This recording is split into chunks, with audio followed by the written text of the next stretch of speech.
When my daughter was 2 or 3, she was a runner. Yeah, she was a wanderer. She will walk away, leave that door open, you'll go outside and she'll disappear, you have to call police. That is my story. And I was one of them people that I used to see used to see those people on the but not bus, like plane, train, all of them places there. And those other cultured people, and they'll have they will have their kids in harness, quote unquote leash. They will have them on large. And I used to see them because I'd be like, oh, I'm never going to do that. I'm never going to put my child on a leash. I'm not putting my baby on a harness. She's not a pet. Yada yada yada yada. Let me tell you something. But if you're a stay-at-home mom out there, pat yourself on the shoulder because you did that. Because that's what I'm doing. I'm like, so.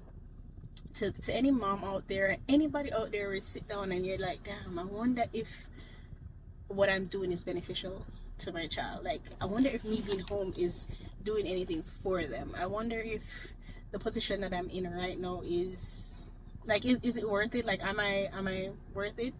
I'm here to tell you that you might not see it in the moment that you do it, but I can guarantee you will see the fruits of your labor years down the line, a year down the line, sometimes even months down the line. You will see the fruits of your labor, and those fruits you will not be able to see without your labor. No one else could have done that like you did. So it's and no matter nobody make you feel bad or feel shamed, especially Caribbean parents, Caribbean millennials. So one of the things as a stay-at-home mom something as a stay-at-home mom that I go back and forth with is like, am I valuable? Like, am I valuable as a stay-at-home mom? Like, me not working, did it do anything for the kids? Was it beneficial? Did they get any value from it or anything? And as time progressed, I'm like seeing different signs of things that I did with them when they were younger until now, and I'm seeing signs of them improving. Basically, signs of it being like, yeah, what you did, like you did that, like it worked, And today's one of those days where I actually am like, oh, it worked. Like, you being home and not being able to work and not being able to do the things that you wanted to do did actually benefit your children. Like, it did work. It wasn't a waste of time. You weren't just being lazy. You weren't just being whatever it is that you thought you were being. It was beneficial to your child, and then so back to what happened today. So if you don't know, most of you, no one really knows, I don't really talk about it, but my daughter was a speech delayed, and I noticed that when she was about 12 months, them type of, no, not 12 months, because probably 18 months, but I noticed it really early.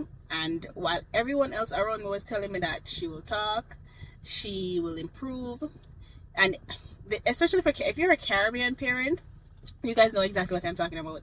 She will improve. She's going to be okay. Nobody, put her in a program, like things like that. Nobody do none of them something they on this on a record, yada yada yada. All of that, all of those stuff. I heard all of that, and I ignored all of it. Let me tell you why. As Caribbean parents, because I consider myself a Caribbean millennial mom, and we grew up in an era where other Caribbean parents, they're more likely like, they don't want to do certain things, and they put shame towards certain things. You know what I mean? So like certain things them don't want to deal with, and they don't believe in certain things either. I don't know what I mean, right? So for me, it was like, I'm not interested in that. I'm here with her every day, 24/7. I am seeing signs of different things. I'm seeing signs of things changing. I'm seeing signs that they just don't add up. So as a result of that, I was like, I'm going to get my baby the help that she needs right now. The worst that can happen is that she doesn't need it. That's the worst that could happen. So I was like, okay, I'm gonna go ahead, get her the help, and I went and I got early intervention. This is when she was really little. I think she just turned 2, and when I did that, it was, I feel like some people thought I was just being dramatic, like I'm exaggerating, nothing wrong with her and all of that, but I didn't care, because if I sit on it, let's say nothing is wrong with her. Let's say something is wrong with her, and then I sit on it, not do anything about it. She gets older, and now the problem is worse and harder to not even see, even if it fix, even if it can fix, harder to fix, but harder to even maintain, harder to give her the tools that she needs to help herself, harder to just function overall. Then guess who's gonna get the bit of me? Because me, I'm the mother, I'm the mom. I should have known, I should have seen this, I should have seen the signs, and I should have done something about it. So on that note, I said, absolutely not. I feel like something is wrong, so I'm going to go ahead and get her the help. I don't care who it is. Yes, I'm from the Caribbean, and as I say, Caribbean person no me table, Millennium person no me table. I don't care about that. I went and I got her early intervention. I got her early intervention right as she turned 2. And if you know anything about early intervention, when them hit 3, that's when them get in a preschool system, XYZ, get the IEP. So I got her early intervention from them from that time. Of course she did of course she was approved for early intervention, went through the whole thing, did it, and even through all of that, I was still hearing, she's gonna talk, she'll soon talk, everybody develop differently, which is true. They do develop differently, but there were signs and things that I couldn't explain, and I was like, you know what, I'm going to do what I need to do for my child. Got her the early intervention. I did everything early intervention, talking to her dad, listen, this is what's going to happen, we need to get her in early intervention. Got her into from there she got into her speech therapy. After she done her speech therapy, she actually ended up going through speech therapy, going to early intervention. And during that time, if you're a mom out there with like a non-verbal child, it is a very hard thing. And I tell you why it's hard, because you're seeing other kids developing and you're trying to figure out what is wrong. Why, like, will your child ever talk? That's one of the thoughts of me, like, will my baby ever speak? Like, is she ever going to talk? Like, what will happen? What will her future look like? I don't want her to have a hard future. Like, how will life be for her? Like, how can I help her? How can I support this? Like, everything. I just wanted her to get as much support and anything out there, I was getting it for her, because I wanted her to improve. That was my main goal. Like, you have to speak, I want you to speak, right? So where was I think I lost my train of thought. I did get her the early intervention, and from there she got the speech therapy. That's where we are at. So she got speech therapy, and she was going in day after day, and I would see little improvements here. Like, I can I can remember the first time I heard her say like a 3-word sentence. I was so excited. I should have wrote it down, but I was so excited. I remember the first time when me and her and her brother, like, we were all doing something, I don't remember, and she got up and she was like, I know. And me and my son, like, because he's 7, he's older than him, we looked at at the time he was a bit younger, but we looked at each other like, and it's so strange because he's so young and understands, like, wait, you can talk? Like, words? So we both looked at each other like, okay, all right. And then I think that was one of the moments where that was the first aha moment that I had, that I was like, okay, so this is working, so something is happening. And even though everybody's like, yeah, she's non-verbal, she wouldn't tell the sugar talk, and I still, even then, I was like, she's still going to do this program because we're going to figure this out. So I was like, okay, it's working. She's, the intervention and her speech therapy, it's coming along. Fast forward, she got into preschool. She still had some struggles. She still qualified for the IEP. She still needed speech therapy. She still had developmental delays, but it was slowly improving. Fast forward to 2023, she graduated from speech therapy. I'd say graduation. They gave her a certificate because the speech therapist was like, she's meeting all her goals, and she didn't think it was necessary for her to have speech therapy outside of school and what she's getting in school. Basically saying that what she's getting in school, based on her improvement, what she's getting in school is sufficient to help her improve, so she doesn't need the extra. So she met all her goals that we had planned for her, and I was like, okay, cool, like, that's good. And I went to school. I let them know, she meet her goals with speech therapists, and her findings were that what she's getting at school should be enough for her and should be sufficient to help her continue her programs and improve. Okay, we went through that, we did all of that, and I was like, okay, great, because what we want is improvement. And I remember one time at home, I was like, oh my gosh, sometimes I still can't hear certain things, but I didn't give up hope. I didn't for a second, even when I did so much testings with her, all right, like I did all the testings, and I was like, even then I said, you know what, this is going to sound strange, but I never claimed it. I was like, you know what, she needs help, but I'm going to treat her like any other child. Like, I'm going to give her support, but I'm also still going to treat her like a child that isn't developmentally delayed. Not saying like I'm going to neglect it or make things hard for her. It's just that I'm going to treat you like you're independent, you know. And then if I see that you're having like you're struggling and it's like really hard on her, then I'll tone down and be like, okay, you know, give her the support that she needs. But I, every time, after every meeting, after every appointment, after every specialist, after every IEP meeting, after every, we did the autism meeting as well, after every single one of them, I would come out and in my head I would say, you know what, everything's gonna be alright. Everything all right. You gotta improve, because I know for sure that I'm doing what I need to do at home. And if this is, if this is your destiny, if this is how, if let's say going forward your destiny is that you're supposed to you know, be in this situation, then that's what it will be. But if that's not it, if that's not your future, is that not that's not your testimony, that's not your, like, if that's not her, you know, her future, her path, God not gonna make it happen. He's going to do what you need, like, and you're going to push me, gonna push you as hard as possible, and me gonna do as much as I can to help you improve. Every meeting I made sure to tell myself, you're going to get better. And every day, every time I speak of her, I always say, you know, she's improving, she's saying this now, she's doing this now, this is happening. And one thing I always did is whatever she did at school and the teacher them tell me, I try to continue it at home. Like, I try to continue it at home.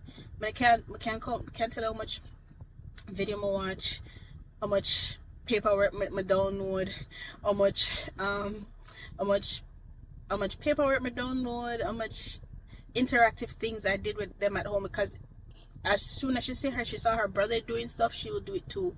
So much paperwork I downloaded at home, interactive books. Like, I have one main one that I use, but like, I'm gonna tell you, if I find something I feel like can make it better for her, I'm using it. Right? Mega get it, and mega help her, mega try. Now, I'm not gonna sit here and be like I was consistent. I should have been more consistent, but I did it as much as I could and as much as I remember. You know, man, I have to be realistic.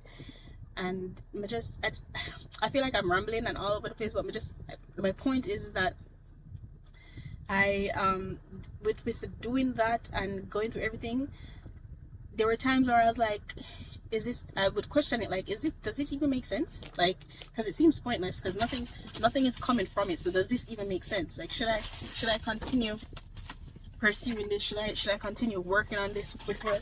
Like, is she improving? Is this going anywhere? But I'm questioning it all the time, until one and two time I see her one and two time I would hear her saying things, and I would be like, okay, so it is working. Those are the times when you get the most, like, I guess, validation, like, okay, yeah, this is working.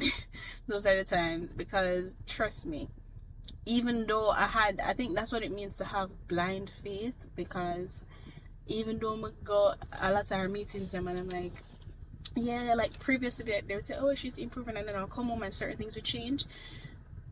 I'd feel it, like my heart would be like, damn, is she really improving? Like, is she gonna get better? Is she gonna start speaking more? Is she gonna start telling me more things, you know?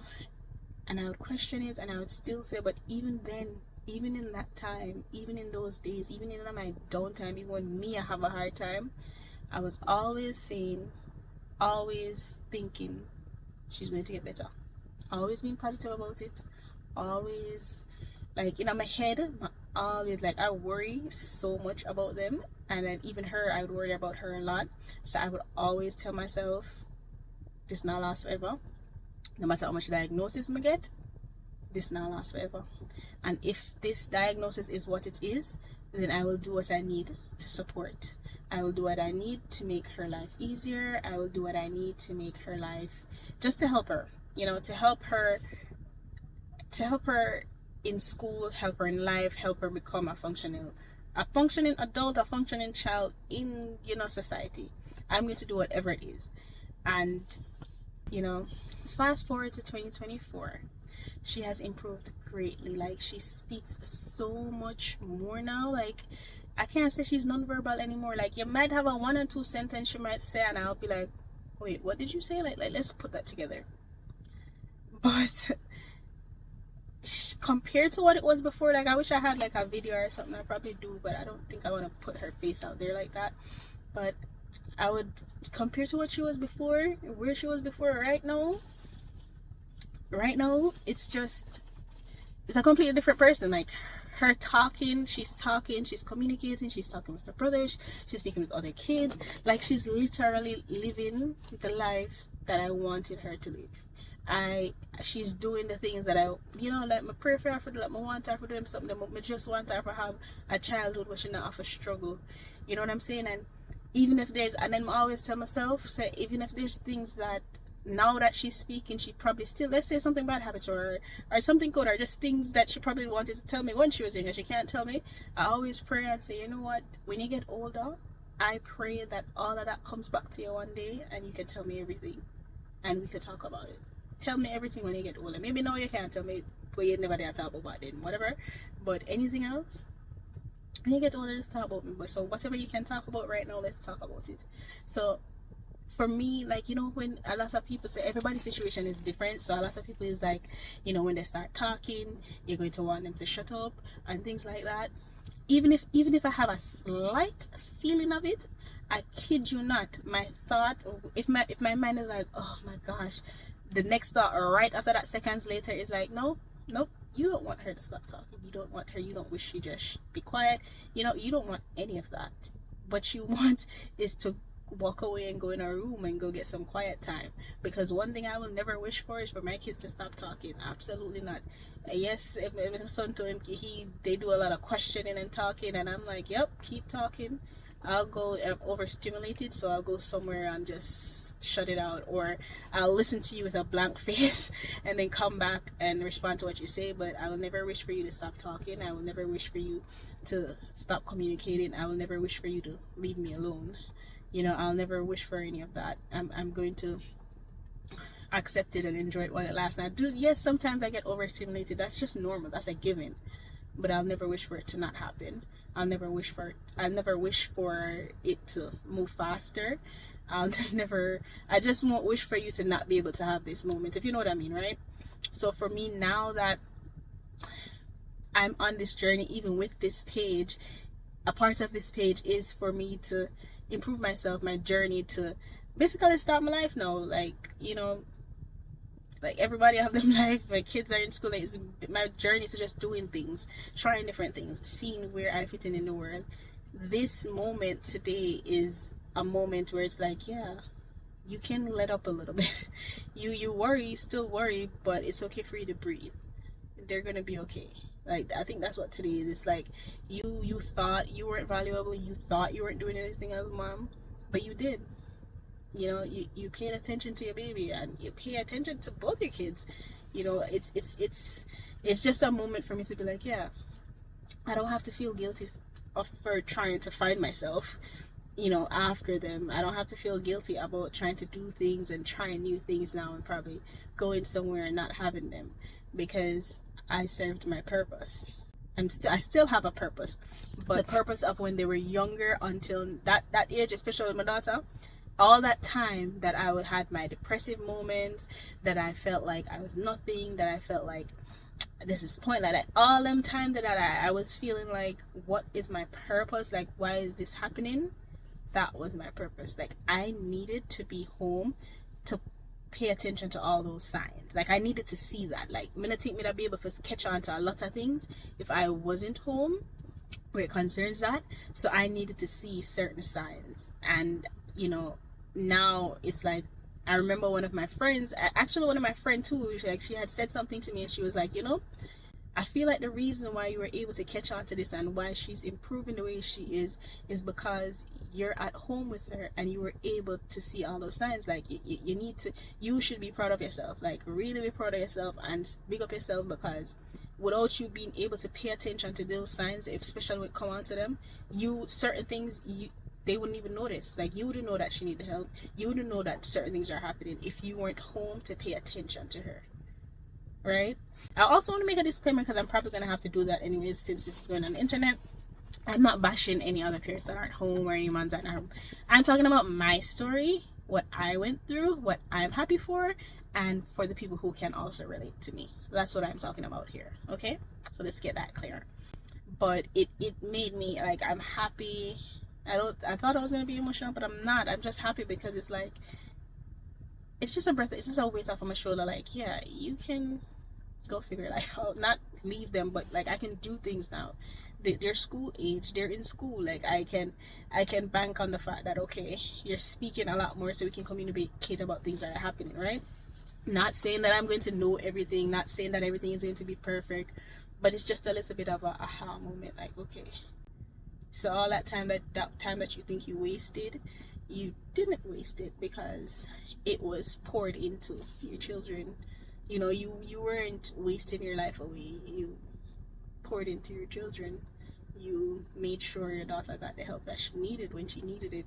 You poured into your son. You were at the field trips that he wants you to come to all the time. You know, when he was growing up and he was learning how to read, he needed help, so you got him help to read. So now he's in school and he's at the head of his class because you paid attention to those things. You paid attention to those signs.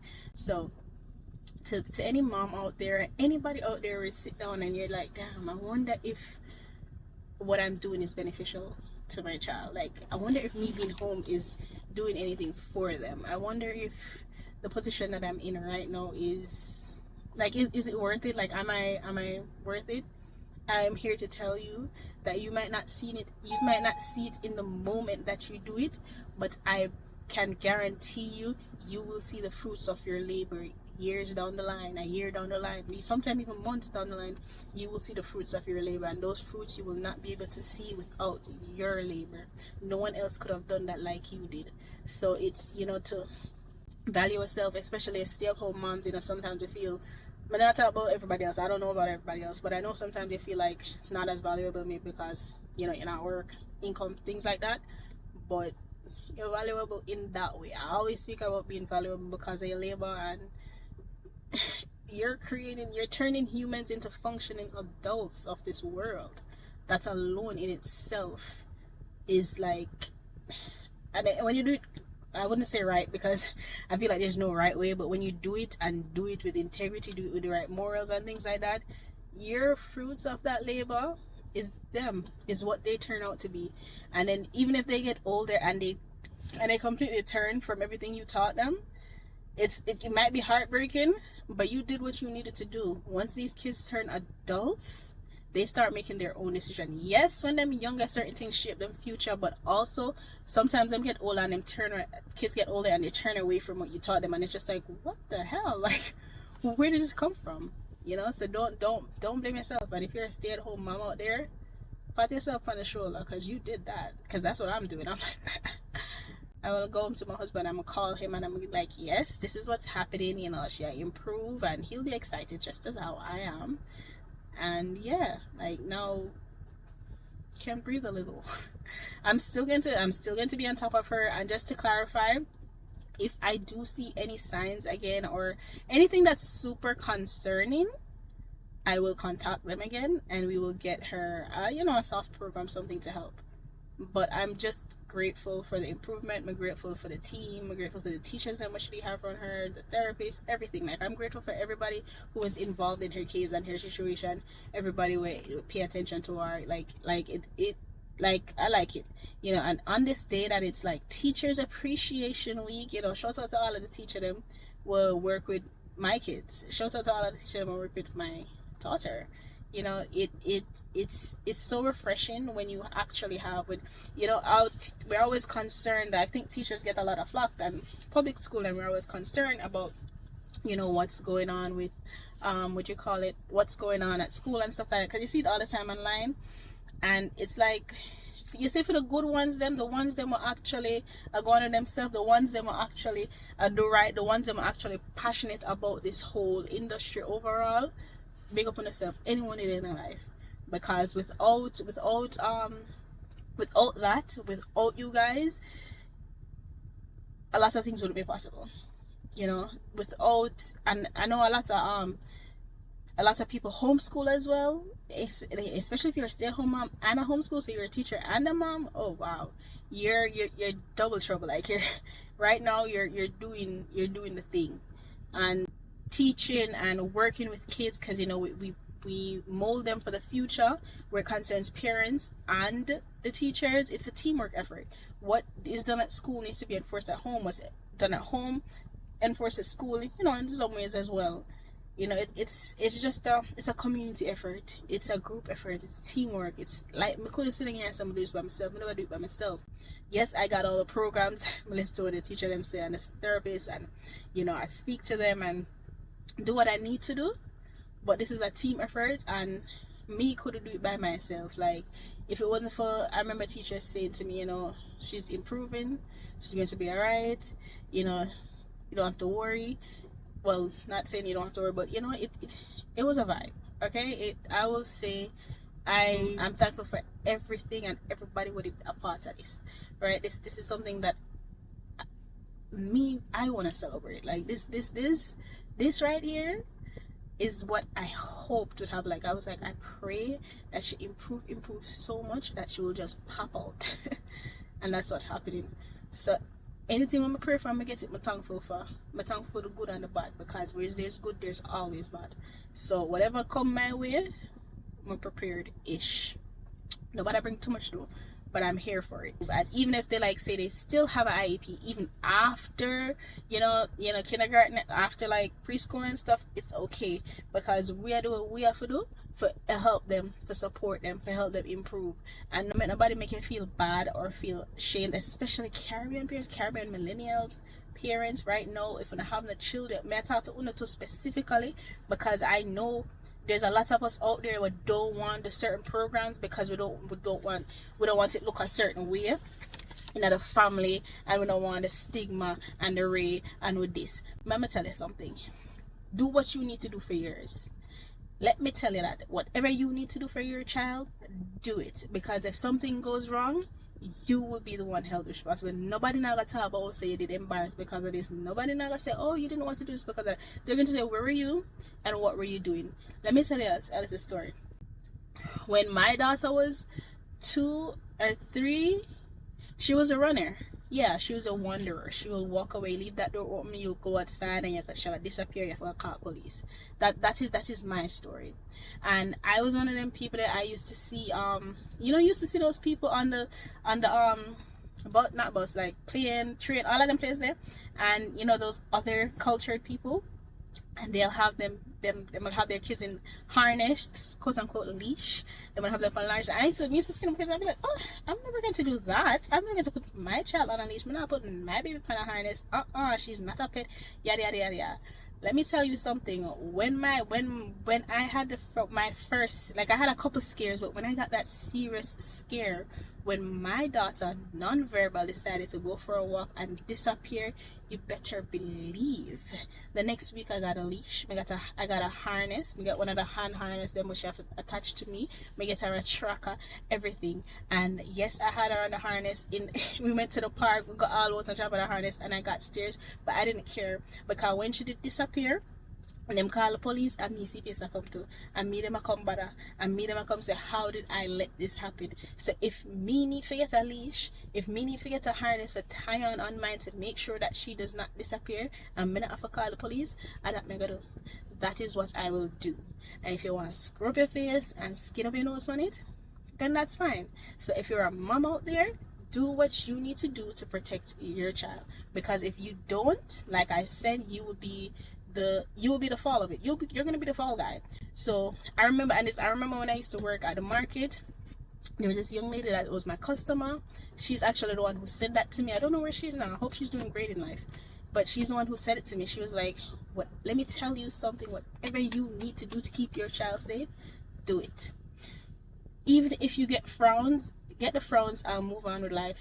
Do what you need to do to keep your child safe. Because if you do not do that, you will always be the one responsible. So if it's a harness you need, get her a harness. If you need to get your child an IEP, do it. Do not hold back because of culture or stuff like that. Like me, like culture, and a big up culture, but sometimes there's certain things in our culture when we need to reevaluate, right? It sometimes there's things in culture that can be harmful, so there's certain things there that we need to reevaluate, right? So if you're one of those moms, do what you need to do to make sure your child safe. When you see everything from social media, everything will happen at the mother fault. If you need a leash, put a leash on him. Like right now, my kids, like I said, whatever it is that you need to do to take care of yours, do it. Like, do it. Because if me did ever hold on to that little shame there, I wouldn't have getting the intervention, but I did. And the earlier you catch on to it, the better, because the worst that can happen is that they don't need it, or anything else in life. If you see the sign them and you're probably scared, sometimes as moms you see the sign them and we're scared, but if you want to give them a little time, great, but don't wait too long. See the sign, catch on to the sign, and do what you have to need to do for yours. And nobody never do it like you. I'm here looking for my light because I feel like it's dark. I can't find it. This message was just on my heart and I had to do it now. I didn't want to drive home, set up my camera, get it together. Like, me just did have to do it now. And I also wanted to be able to post it on Instagram, so that's why I did it vertically and not horizontally. I can always fix horizontally on the computer. So if you are watching this, a message to all of the moms out there, okay? Let me tell you something. So a message to all the moms out there: if you, as a mom, if you feel like you're not valuable and you're not doing the things right now, trust me, your fruits and your labor are usually after. I realize that having children is like farming. You farm now, like, oh, it's like having children is like farming, but specifically a bamboo tree, right? So one of the things about me use as my philosophy is the Chinese bamboo tree. And the Chinese bamboo tree, I don't remember which talk me hear this, and I took it. I was like, yeah, this is me. The Chinese bamboo tree, you plant the seed and you have to water a Chinese bamboo tree for 5 years. And after you water that Chinese bamboo tree for 5 years, the 5th year is when it spring up. And when it spring up in that 5th year is when everybody's going to be like, oh, think it grew overnight, or you get the fruits and labor overnight, but it's not. I think about life like that. I think about everything I do like that. And I think about children like that. Your fruits and your labor when it comes onto your children is sometimes months is long after. It's not right when you do it. So sometimes when you're doing it in the moment, it's like, no, I don't want to do this. Like, is what I'm doing working? Like, you always have them question it. But the fruits and labor, usually after that. This is a long ass video. I think I'm going to cut it up. As a matter of fact, I don't know why I'm recorded vertically, because I could have recorded this way and put it on my YouTube channel, but I'm going to put it up on my YouTube channel just like this anyways. And if you listen, you listen. If you don't, you don't. If this is the end of my YouTube channel, definitely subscribe to my channel. It is, most of the things that I'm posting is just me finding myself as a mom now that my kids are in school, finding myself outside of that, doing things outside of that. So that's what my channel is about. So it have some vlogs there, some lifestyle, and some things, and doing some mom things as well. So subscribe, like, leave a comment. If you can relate to this, definitely leave a comment. Definitely share it with anybody where will have like a speech delayed child or anything like that. Share it with everybody. The world needs to know, like, it's possible for them to improve.